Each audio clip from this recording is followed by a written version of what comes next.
Hats off, hats on. I always wear my favorite hat. Yes, I'm a Trump supporter. All right. Today is chapter 3, my friends. Enjoy. I've edited it as I went last night. Edited some editing, as you can see. There's more editing in the book as I go along. I just changing stuff as I went. Saw stuff. Reread the chapter last night just to see if I see anything I needed fixing. But here we go. Chapter 3 out of 7. Baron, Baron, Baron von Rickover. What the devil is it now, Ridley? Baron Cloud von Rickover yells out. Reports are coming in. Another fleet of rebel vessels got through our blockade, sir. Commander Han Ridley says nervously. Yes, the outlawed SS Eagle escorted them, bringing 35 in tow behind her, including one of our own out-of-date Clem-class destroyers. The Baron slams his fist down on his console. Damn that suck teacher, damn him to hell, the Baron growls. Sorry. He's in command of the Imperial fleet that has laid blockade to the Alpha Centauri system. He commands super battle cruiser Dominator just outside the outer reaches of the Centauri star system. His ship is painted all over in glossy blood red. Bright red. I like that color. So if you won't see that with my shirt. The family crest is painted on the bow. And I think I showed you a picture of that in my drawing of it. Not very good drawing. Okay. He is the head of one of the Empire's most prominent supporters and Emperor Stilovsky. He'd even financed the Dark Star, and his baby sister had developed the artificial black hole that powered the station. Oops. And a very deadly and powerful super ion cannon strip. Like in Star Trek The Next Generation, which I did not like that show. At least early seasons. The first couple, I hated them. That was used to destroy the planet Earth, killing some 7 billion beings on it, and the birthplace of the GFS, Galactic Free States. Even now, his baby sister, a super genius educated at the top schools on Ukrania Prime, then on Centauri Prime, where she got a doctorate in cosmology and science. She is even now developing a new Imperial device that could shorten space travel from hours to moments. She's even about ready to test the new device, the Falcon Project. She's in the position to test it, but she's waiting for the right moment to do so. She's in a position to attempt a test run, but awaiting a target destination. The original target destination was the Sol system and Earth, but that was no more, only because Earth was the home world of Steven Spears, destroyer of the Dark Star. Yeah, everybody knows who he is now, pretty much. He hails from Terran 4. It is an Earth-type planet, surrounded by a wispy thin ring, and has 3 rocky moons. It is the 4th planet in the solar system. Of the 7 planets in this Terran system, 2 are inhabited. 2. Terran 4, and the second moon of Terran 7. Terran 7 and 8 are gas giants. Terran 8 is a super gas giant with 2 pole-to-pole rings. The entire system operates exclusively for the Empire, supplying gas and other vital materials to support the Empire's war effort. But as of some years ago, when an ancient warship some 75,000 years old was discovered, an even older, deadlier weapon was found and is being reverse engineered for the Empire's benefit. That I'm still working on. If you know what I'm talking about, I introduced those people, the 75,000-year-old race in chapter 1 of this book. Where was I? Oh, the designer is unknown and the source of the design is unknown, but his world, Terran 4, is now an industrial disaster. No trees exist anywhere on the surface. All mountains have been stripped down to nothing for the natural resources. The lakes, seas, and rivers have been polluted. The atmosphere has been deemed unbreathable. So every inhabitant wears suits or breathing masks to walk on the planet's surface. They did get a partial designer name for the secret weapon, Pa, and you'll know what I'm talking about if you heard chapter 1. But I won't say any more than that. Baron Rickover is hoping to catch this young buck who destroyed his prized weapon, the Dark Star, and avoid Imperial arrest or execution. I might have to fix that. He wishes to face the boy in one-on-one combat in Scorpion versus Viper, or with the use of their samurai swords. The Baron is an expert in the dark ninja arts. He has a weapon of his own, sword of his own. His former master was the Emperor, and he has heard that this Earther was adept at using his samurai sword. Even knows telepathy and telekinesis. You know what that means? They can use their mind to communicate or move objects with just their minds. He can erect mental barriers to protect himself from Imperial or any form of any enemy blaster shots. Sorry, give me a second.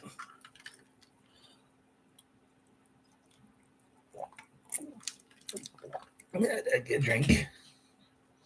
Okay. His sister, Eve, born in the family villa that exists under a dome, was raised off-world and attended the best schools on Ukrania Prime and on Centauri Prime. She got a doctorate from Centauri Prime's top university. She is among the smartest members of their family. She was the one who suggested the use of a micro black hole for the power source for the Dark Star. And she created one in a lab while in university. Sorry.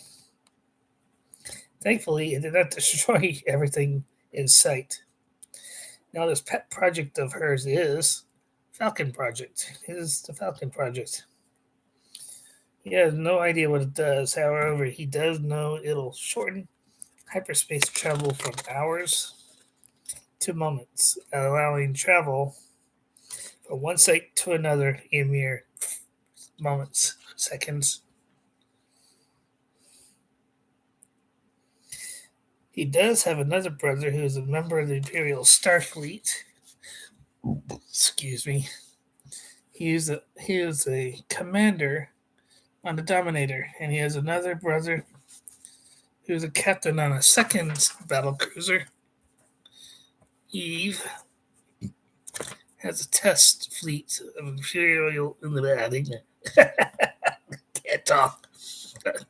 Eve has a test fleet of Imperial ships with her in the Theta Valentis star system, preparing to test the Falcon Project.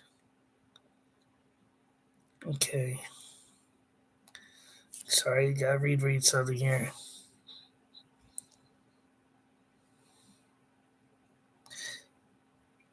I gotta rewrite that whole thing. Sorry. Give me a second. Drop my pencil on. There it is.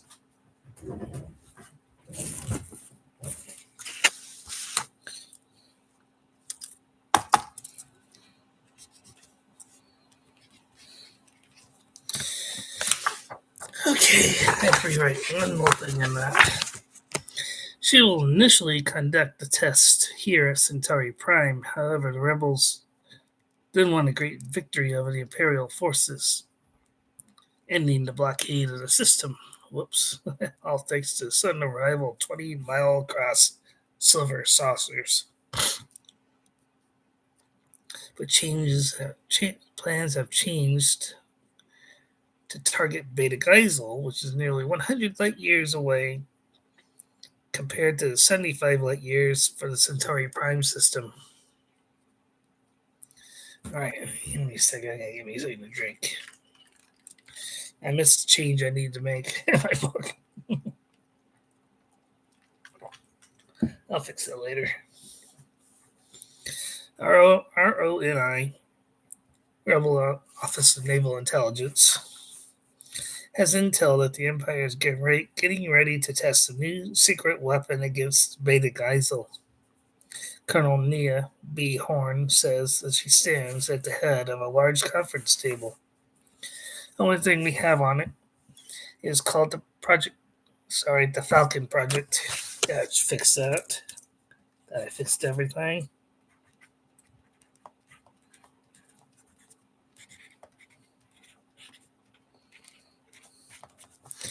I got that all. They have no idea what kind of weapon it is. Not even a hint of what this weapon is capable of, Captain. Colonel, sorry. Stephen asked, raising a hand. None so far, Captain. Horn says, shaking her head. No. Stephen, would you take your flotilla and some of your best pilots to Beta Geisel to defend the system, please? King Alonzo Lurkin II says. Yes, Your Highness, Stephen says. He's already formulating a plan in his mind. He already knows he'll take along with him Hannah Baxter's newly promoted full commander. She can now serve as my exec and still fly the Viper at the same time. He'll take some of his Vipers, T-Wings, and of course the Goonie Birds, the U-Wing, and the newer E-Wing lightweight fighter. Captain Spears, I would like to see you after this briefing in my private office, the king says as the briefing ends. Yes, Your Highness, Stephen says, nodding. He walks out of the briefing room nervous, not knowing why he's being called before the king himself yet. That's going to get interesting here shortly. He stands at the door leading to the king's private office and waits to be summoned into the man's office. He gets the chime to enter as the door slides open to reveal almost every rebel leader standing around the king.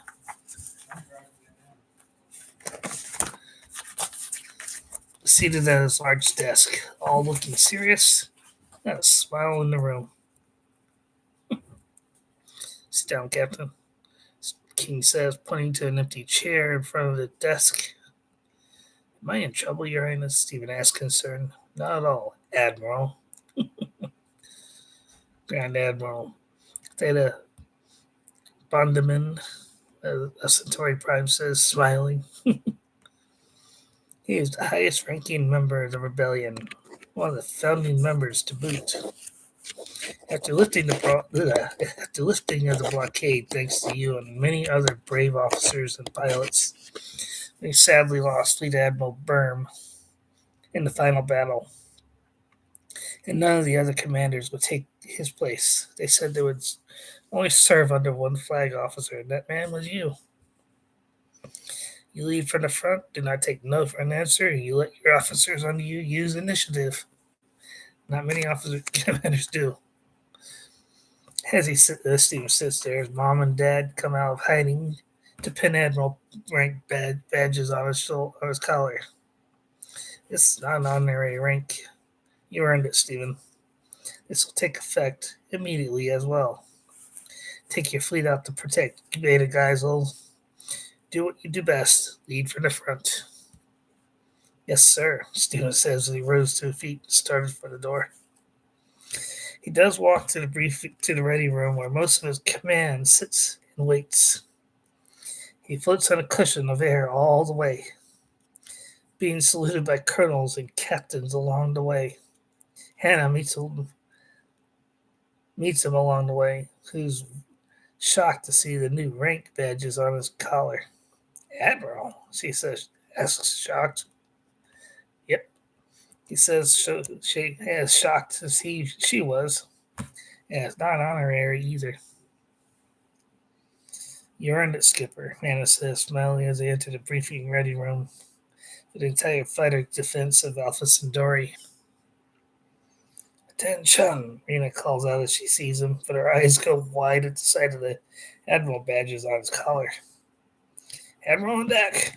Every man and woman in the room comes to attention instantly. Be seated and forget about that, Rena. We're still your friends, Stephen says. What's going on, sir? Colonel Peoples von Berrieta asks. We're going to protect, defend Beta Geisel, Stephen says flatly. I will be taking my full fleet of ships to Beta Geisel in 48 hours. Might have to fix that. I want all forces in position to move by then. Understood? You got everyone to nod instantly. So now to a more personal issue. You do not need to come to attention as soon as I walk in the room. No, nor call me sir. It can either be Stephen or Admiral. Understood? Rena, I have something to tell you, Hannah says in Rena's ear softly. What is it?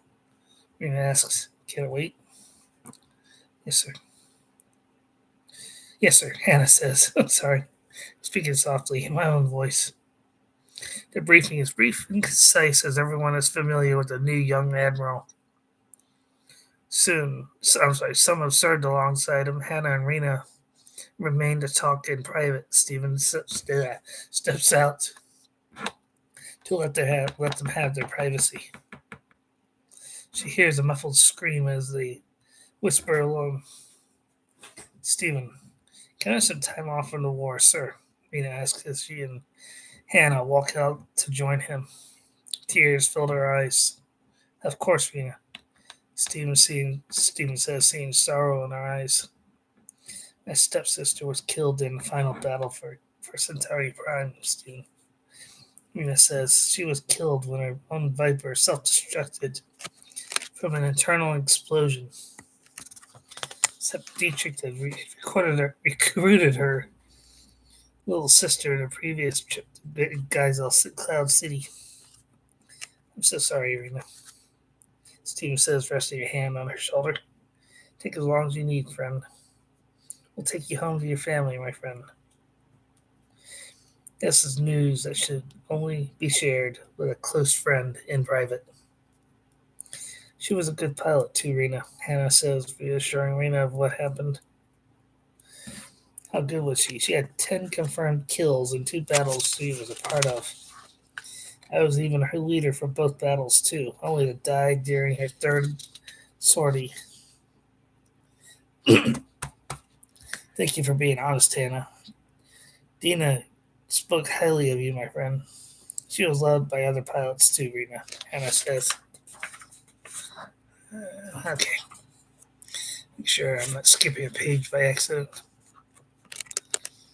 Alright. Need a drink.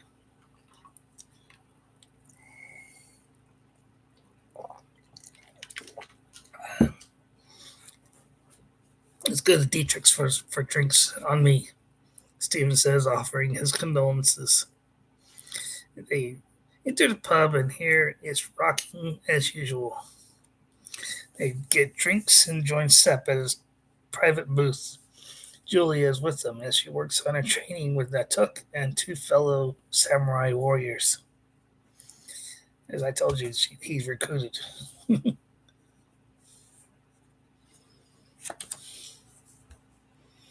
They all take a seat at Dietrich's private booth, and Julia turns off the music temporarily as she, Natuk, and a couple of samurai warriors at his booth sit in his booth chatting. Stephen joins them by sitting beside her. Julia could see the tears in Rena's eyes as they all sat down, sorry. Stephen leans over to tell her the bad news. Attention, attention, may I have everyone's attention? Julia asks aloud for all to hear in the pub. The pub quieted down to a dull roar. Then we have a moment's silence for one Viper pilot, Rigo Devdina. Sister to one Commander, Rigo L. Rena. Julia says aloud now. Many Viper pilots were frequent customers here and knew the young pilot and her older sister. Some had even seen her ship explode from the inside, not from a direct hit, from enemy fire. Everyone fought low as heads. In a moment of silence, as Rena cries openly, and Gazelians are not known for their emotions. Stephen rests a hand on her shoulder as everyone stands or sits, their eyes closed. Thank you, Julia says as she sits down and hugs her friend Rena. Rena, I will personally escort you home to your family with the fleet, as we are going there to protect the system from the Empire invading the system. Stephen says, Stephen, you don't have to do that. But thank you, Rena says, letting a tear away. Forget it, friend. You are my friend. You need support right now. Besides, Hannah, here is a confident pilot officer that can fill in for you while you're in mourning or whatever it is your people do in a time like this. Sorry, I'm thirsty.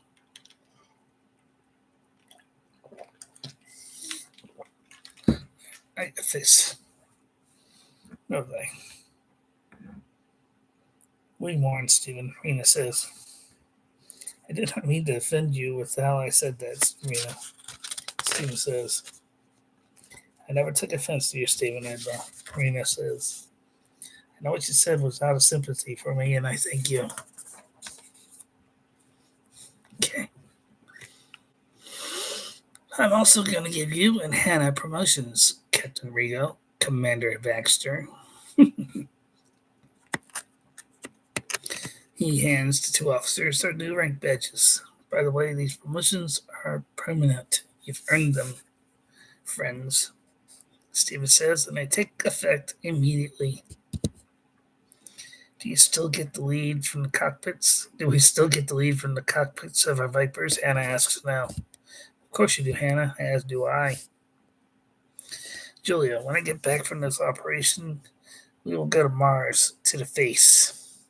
And you'll take your challenges, Stephen says as they have a couple of glasses of wine to celebrate the victory that lifted the blockade of Centauri Prime. You think I'm ready? Julia asks, excited but worried. You're more than ready, beloved, Stephen says. Just keep up with your training. You'll have to do it alone. That's Hook.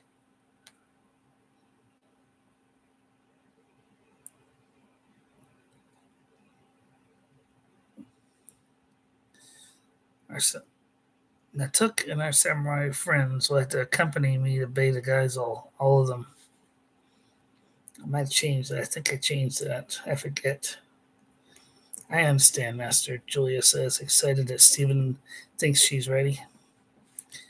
Stephen then sees his half sister sitting on a stool at the bar, so he walks up to join her. Hey, Bonnie, he says, smiling. Stephen, or should I say Admiral? Bonnie H. Spears, also known as Lone Wolf, a notorious bounty hunter, says. She'd once served the Empire, capturing Julia and taking her to Ukraine Prime. See Book 1 and 2. But since the ground battle on Orion, when she helped Stephen save the life of Hannah Baxter, she served the rebellion. She's made every effort to capture all known Imperial criminals wanted by the Wanted by the Rebel Alliance. Tonight, she's in her civilian clothes, not on a hunt, as she likes to call it. I want to let you know I'll be gone for a while to protect our interests in the Beta Geisel system in Cloud City. I was wondering if you'd stay with mom and dad while I'm gone. Be happy to, brother. Bonnie says, smiling. Gives me a chance to get closer to them again. They'd love that, sis. Plus, you could spend time with our brother, Stephen says. I can't wait, Bonnie says as Julia comes up to sit next to Bonnie opposite Stephen. Hey, sis, Julia says, smiling. Your Highness. Your Highness. Bonnie says, sipping her beer. Sorry, just checking something. 5 more pages, but I'll be alright. I got it. Your Highness, Bonnie says, sipping her beer. Bonnie, you know you can call me Julia. We are family, Julia says, smiling. Thank you, Julia. Bonnie says, smiling back. Just hard for me to forget what happened. Forget that, Bonnie. I have. This is how a samurai should be, like me should be. I do not wish to seek vengeance against you for what you did to me on Cloud City. You mean it, Julia? Bonnie asks, smiling. I do not hate you one bit, Julia says, hugging Bonnie. The CPDC has slowly retaken Centauri 6 from Imperial forces on the surface. The damage to the local farming and industrial infrastructure, minimal as it was, to the loss of 3 warships and 6 fighter pilots in the defense of the planet and its moons. The rebel forces, with the help of the Greys, that's one thing I liked, were able to push the imps out of the system easily, either destroying the Imperial vessels or turning out the rest. I'm gonna change that. Turning off the rest. Except, I would love for you to accompany me by the Beta Geisel, but I would love for you to coordinate recovery efforts here. Now, Took, would you please come with me and your fellow samurai warriors with the Marines' defense? Stephen asks. As all 3 sit Seps booth again. Of course, Stephen, Seps says, nodding his head, his understanding. Of course, Stephen. Sorry. Understood, Master Stephen. Took says, nodding too. This should be a risky mission, but with the samurai at my side, we should stop the Imperials if they appear. Hopefully, we'll stop the imps from destroying or conquering the city. I wish I could come along to help, Stephen. Julia says, but I understand I am not ready for that yet. Julia, you are strong, maybe more powerful than I am, but I want you to remain behind until your training is complete. I understand, Master, Julia says, nodding. Hannah, I want you to assemble the fleet and be ready to jump in 48 hours. Yes, sir, Hannah says, nodding. She gets to her feet and runs out of the pub. Gone.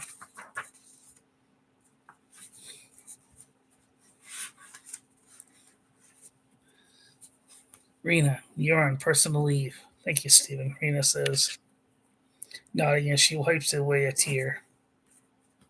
Sorry, I need a drink.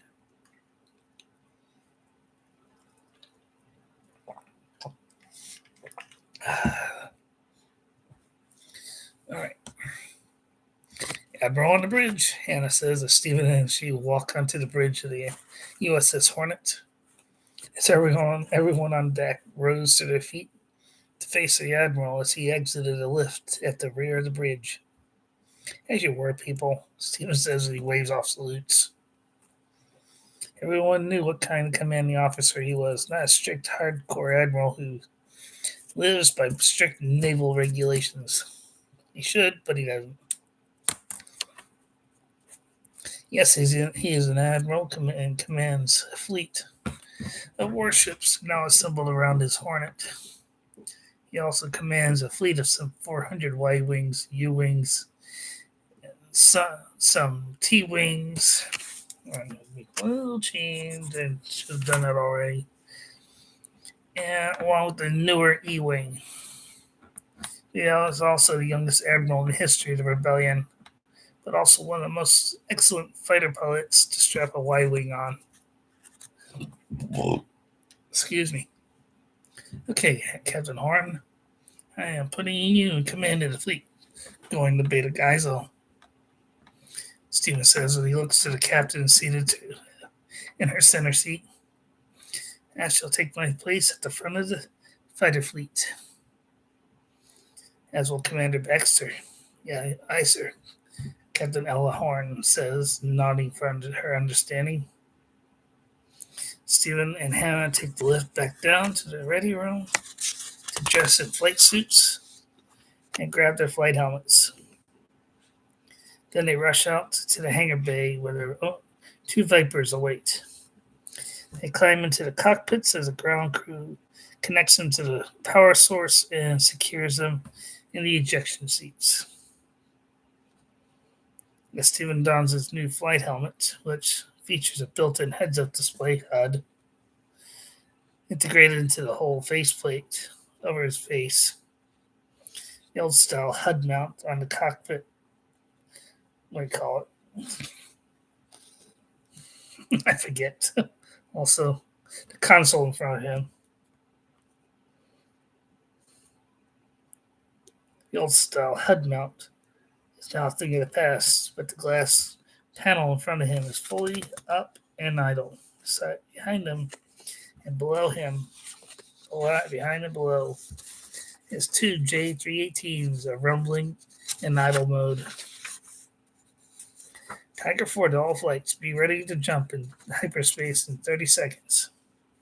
He calls over the radio as the ship's catapults launch him and Hannah into space, to be joined by scores of his own fighter squadrons. He takes the lead at the front of the fleet of fighters. He got all clear as they waited for the time to jump nears. As 30 seconds tick off, he pushes the throttles to hyperspace, and his Viper, along with every other Viper under his command, jumps into hyperspace, followed by the fleet of 85 ships in his heels. A fleet comprising approximately 85 vessels, including warships, along with around 200 fighters. I say 200. I think I need to change that to 4. Make that 4. Sorry.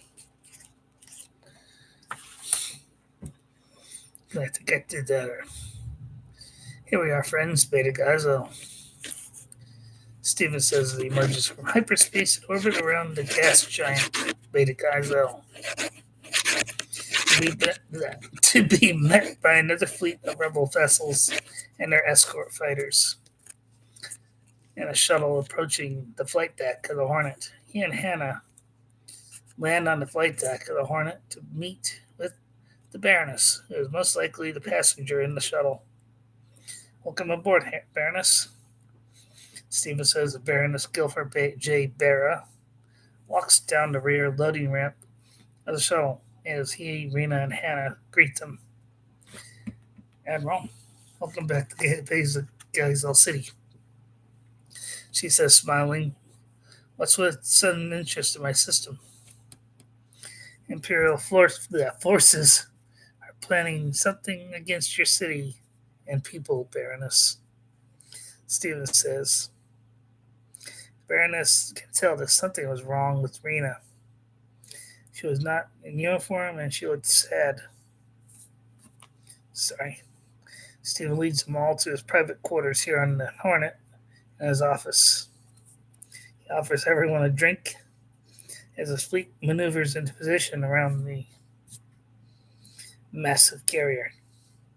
And not far away, the other fleet holds its position but each has the anchor of the rebel alliance on the bowels and sides. Who are our friends? Stephen asked, pointing to the nearby fleet. First fleet from Vietnam Prime, Gilfor says. At least we won't be outnumbered too much, depending on how much the imps send against us. Drink.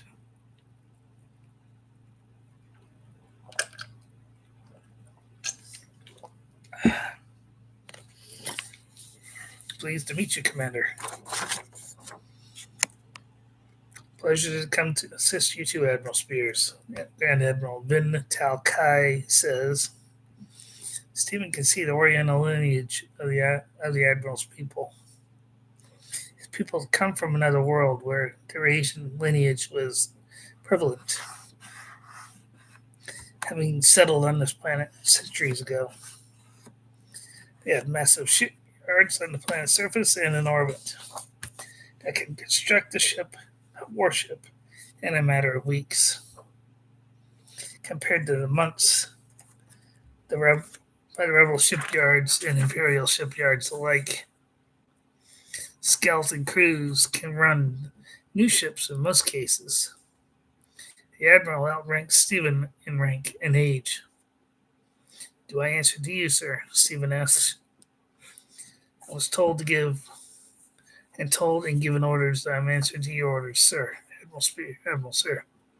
Then Talkai says, handing over a digital pad with his orders written on it. Then have your executive officer coordinate with my first officer, Stephen says. Of course, sir, the Admiral says as both officers shake hands. Do you have fighters? I see no fleet carriers among your fleet, Stephen asks. Change that. Another change I gotta make.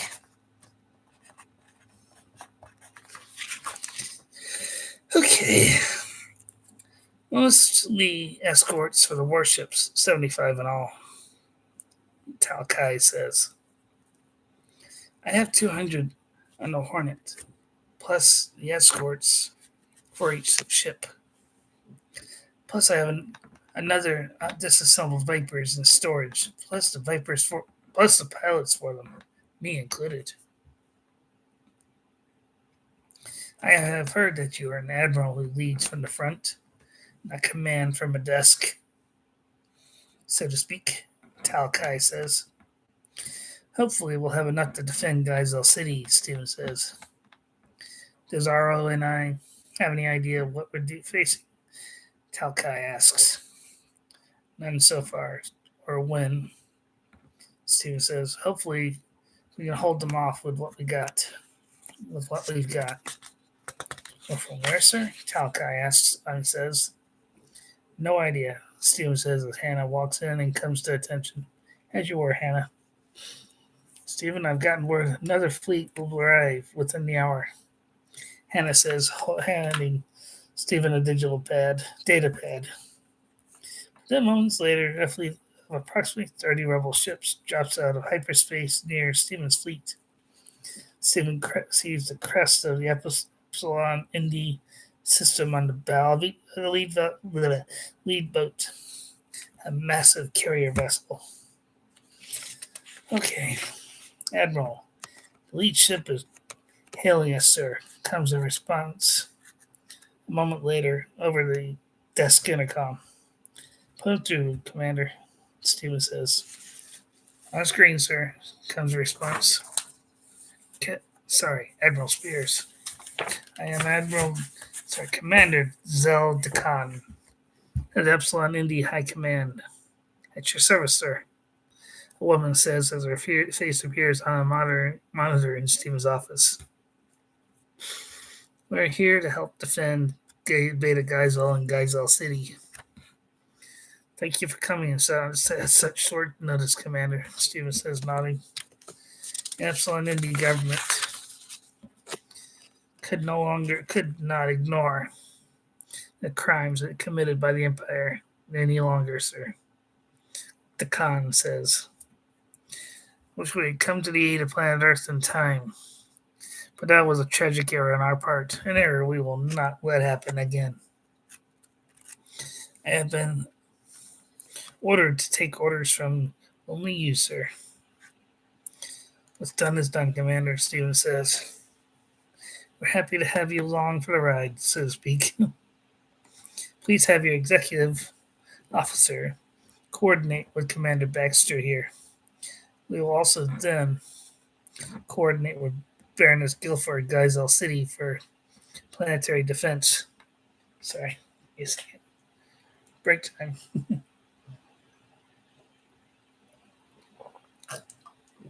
A little thirsty. Okay. Thank God, thank the gods we have that we have a large fleet now. Talkai says softly. And so in hours, all three fleets are positioned in a line abreast of each other, with one end near the upper atmosphere of the gas giant, the other end is near the innermost large moon. Ships with their gun ports trained in both directions. Stephen also has a fleet of Cardari, the Greys, saucer ships in reserve, in addition to a group of some 100 samurai warriors on standby for use anywhere in the heat of the battle. Stephen, Rena, and Hannah now return to Cloud City for Rena to be reunited with her family in their time of mourning over the loss of her half sister. He and Hannah escort Rena to her parents' shop in the concourse, where they are one of the prominent business leaders in the city, paying their staff well and treating them like family too. What happened? Guilford asks as Rena runs off the back of the shuttle and into the central part of the city, headed straight for her family's business that never closes. Stephen can see tears in the girl's. Guilford can see tears in the girl's eyes too. It's not my place to tell other people's troubles, Baroness. Stephen says as he follows her to the shop. Rena and her family tell you in their own way and time. You understand what I mean? Yes, I do, Admiral. Guilford says. Okay, almost done. Stephen sees that the shop doors are closed as people stand outside wondering what's going on. He sees Hannah and her parents standing there holding each other and crying. Some are not used to seeing the shop doors closed. The closed sign hanging in the window. Baroness, till further notice, our shop will be closed. We had a death in the family. Defending Satori Prime, Rena's father says as he, his wife, and Rena walk out of the shop. Despite that, all staff will be paid for lost work hours. Full pay. Admiral Spears. My daughter told me what you did for her, and I thank you for being a caring human being. Oh, you would bring my daughter back to me and her mother at a time of mourning like this. Thank you again. It was family. My half sister, Dina. Rena says she and her mother hug. Stephen sees all three wearing black sashes around their waist now. As her dad locks the doors to the shop and shuts off the lights. Just as a regular employee comes up to work her shift, the Regos walk away. Guilford stops her, and they step away. The employee sees the black warning sashes as the Baroness tells her what's going on. She then nods and walks away, smiling, and knowing that she'll still get paid for lost work as long as the shop is closed. Not many shop owners do that here. They say if you don't have a good excuse to miss a day of work, you're fired. Not the Regos. I hope everything is fine with Rena, Guilford says as they walk along the concourse. Me too, Stephen says. But at least she's home with her family. I am so happy that you're here to protect my city and people, Stephen, Guilford says. I feel safe knowing that the Imperials will not conquer or destroy the city with you around. We will all do our best to protect the city, Baroness. Stephen says, I know you will, Stephen, Guilford says, nodding. And that is chapter 3. Oh, that's a lot of writing. I didn't realize how much I wrote. I read it. I thought chapter 1 was long. Chapter 2 was not much better, and chapter 3 was long. I don't know what chapter 4 looks like yet. It's been a while. But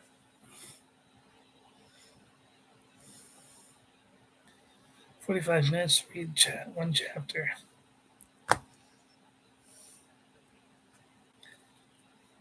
Good story so far. I like what I've done.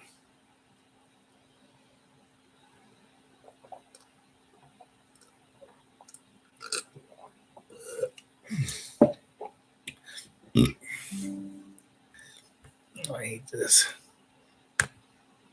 Sorry. Yeah, it's actually 2 battles, nature space battles in this book. The second one's a little shorter than the first one. But it gets interesting.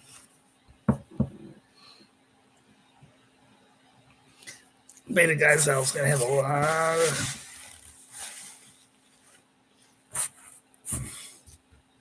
things going on around it. Doesn't get destroyed. I'll say that.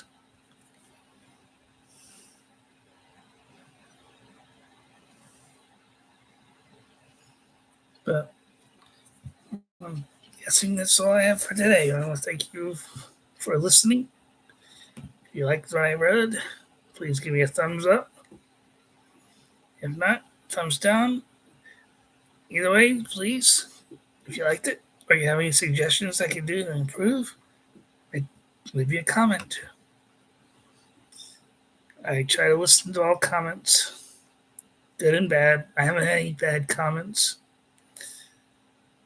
I know I'm a little long-winded when it comes to when I write because I like detail. And unfortunately, that's the way I always was raised. I like to be a person with nice details with everything. So when I draw, when I create something in my story, I like to draw so I know what I'm looking at.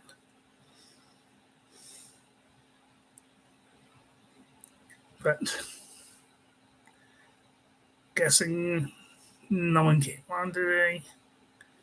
I'm going to call it a day. I'm going to thank you, my friends. I will try to give you chapter 4 tomorrow. There's 4 more chapters after this one today. 4. Sorry. 4 chapters left. I'm not going to tell you what happens with the princess yet.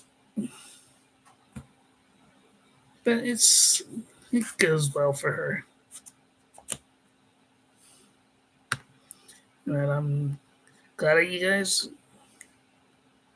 like my story. Haven't heard from the publisher recently, but I'm guessing they're still editing my book.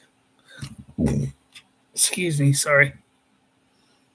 But I'm going to call it a day. I want to say thank you again. Bye, my friends. I'll see you tomorrow. Yeah, this time I'm ending.